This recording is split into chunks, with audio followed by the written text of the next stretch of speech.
Welcome back to Layers of Cakes. I'm Cakes, and today I'd like to talk to you about Usnea. Usnea is a species of herb that has formed a symbiotic relationship between lichens and algae. The lichen is a fungus, and the algae both produce Usnea. This particular fungus is called Foliose lichen. I do not recommend eating these. They may be mildly toxic, but they are necessary to grow the Usnea. So as they are beautiful and almost aquatic looking, they are not edible. So please don't eat this part.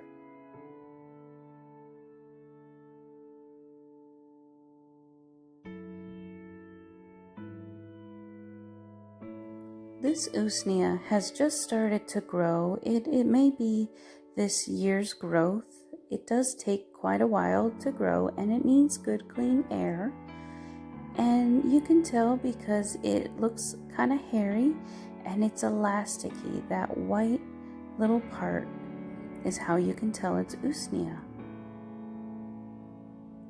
This is another type of fungus, and you can see there are several different fungi on there.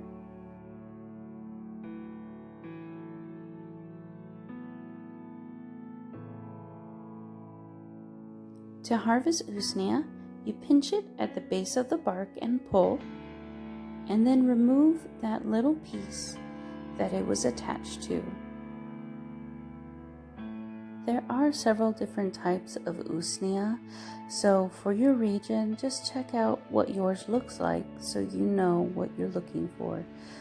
The elastic part will be either white or red or sometimes darker. Mine is going to be a white kind, and it's going to be very elasticy and resembles hair, which is why they refer to it as old man's beard.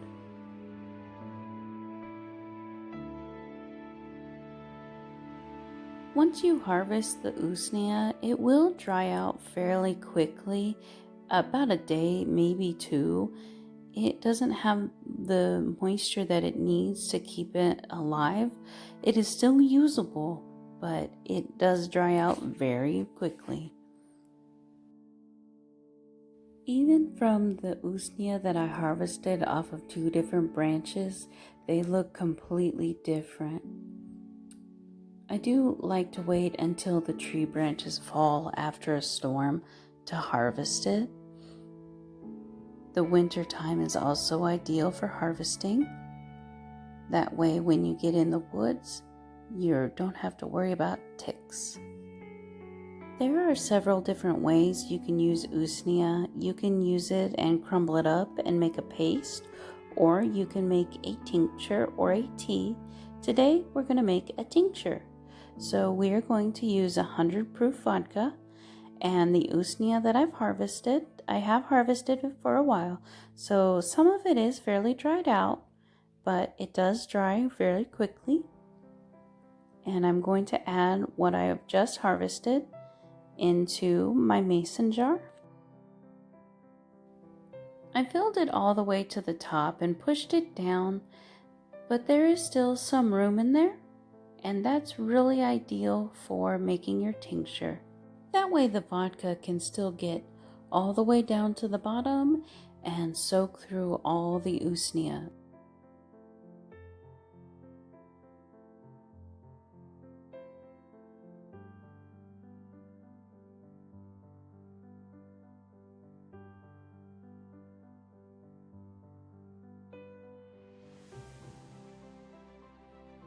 It doesn't matter what kind of alcohol you use as long as it's 100 proof.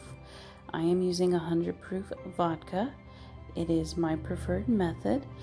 100 proof or 80 proof will ensure that there will be no mildew growing on the Usnea.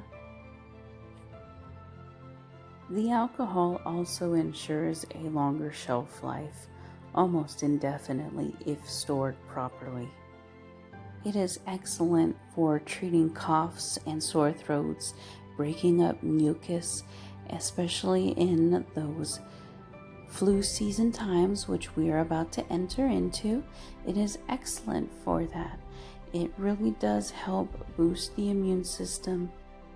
I'm going to let this sit for at least 6 weeks. I don't need to stir it, but I am going to let it sit, and then I'm going to strain it and transfer it to amber jars.